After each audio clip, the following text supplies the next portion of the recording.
where does Valentine's Day come from? How Yeah. often do I look into the history of it? In school, hey, they didn't teach me the history of Christmas or the history of Valentine's Day. Going back, right, to the etymology perhaps, or its origins, right?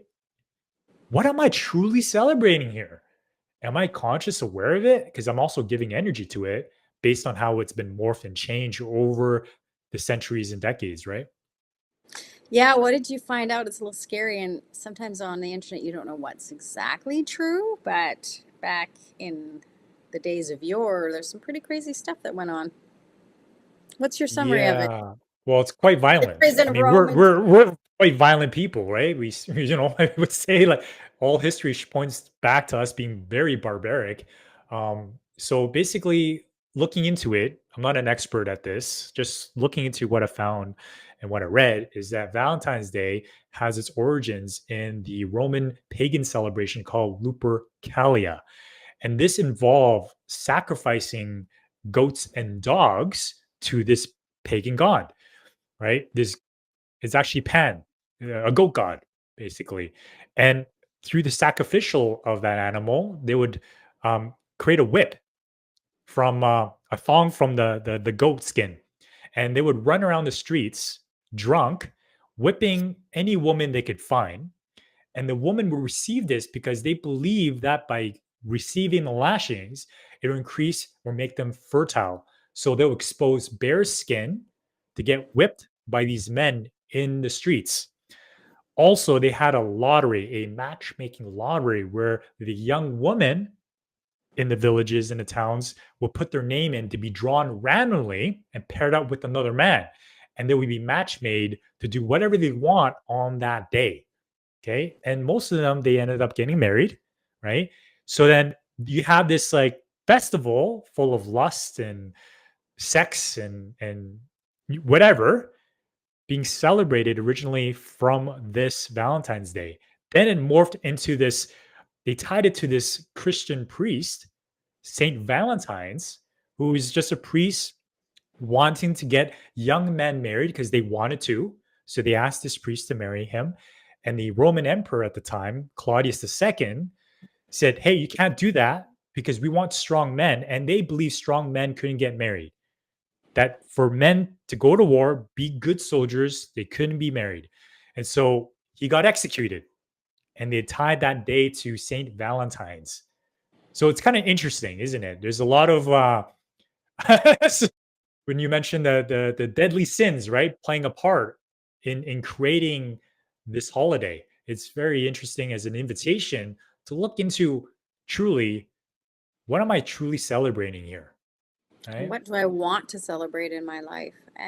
Interesting because, and I always think, man, that's crazy. Looking 100 years from now, we'll think this world is crazy, and it is in a lot of ways a different level of violence towards ourselves and capitalism. I know in the Roman days there was a lot of lead, which in the water that led to their demise and to the excruciating violence of that culture that they had. So it makes sense to me they were that insane.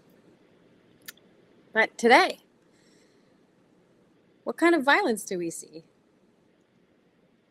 Um, People numb themselves with alcohol. They go out and uh, drink. I appreciated, we had a class last night, and we're talking about attachment styles. And if people can't safely attach or relate to other people, they find other things to do: work, alcohol, these things that don't say no to them, that don't argue, that don't get triggered. It seems easy to have relationships with inanimate objects, especially things that will numb our emotions when we're not supposed to be feeling them.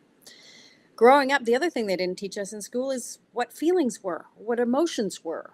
We had vocabulary lists for all sorts of things for the clouds. I remember learning about cumulus nimbus clouds and types of plants, and in chemistry, plum bum for lead. But there was nothing about emotions or your body sensations or anything about this magical conduit that creates life. Like, it's almost insane. I mean, it is insane. I, Well, disconnecting me from my power. I wonder yeah. why, right? You know, what if, believing in the world where we can be educated on learning how to use this, like this inner technology and how to relate to others around us? Wouldn't that be beautiful, right? When you mention about like the substances and like this distractions like alcohol or porn or drugs, like it's so easy to attach. And going back earlier, I was talking about how we're wired for attachment. Is that when I don't have that secure attachment of like going through a hard time and coming out on the other side okay, right? If that was not modeled for me or mirrored for me in my childhood, then I don't trust relationships, being in a relationship to go through a hard time. And so there's a liquor store over here, there's Netflix over here, right? There's that, Domino's pizza I can order right away. You know, there's so many conveniences for me to attach to get my needs met. So instead of attaching to a person to help me get my needs met, I attach to a substance, to food, to TV, to something that is not relational. And it feels secure and safe. Why? Because it doesn't reject me. It's very It doesn't predictable too. When you it order doesn't Domino's, talk back to it's me. pretty fast. Yeah. It's predictable. Yeah. It's secure. It's consistent. It Hmm. shows up, right? If I order Domino's pizza, it's going to show up.